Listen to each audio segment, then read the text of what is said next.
This how to 1 minute will show you how to add link to Shopify page.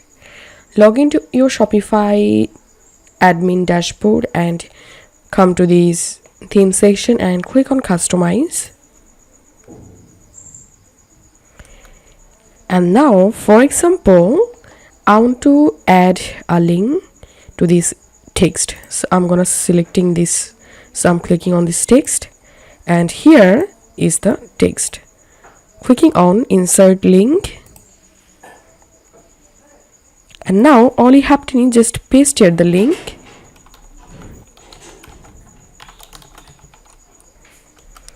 If you want to open the link in a new window, then check this option and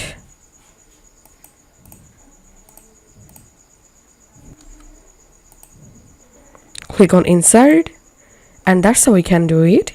If you find this video helpful, don't forget to subscribe. How to 1 minute.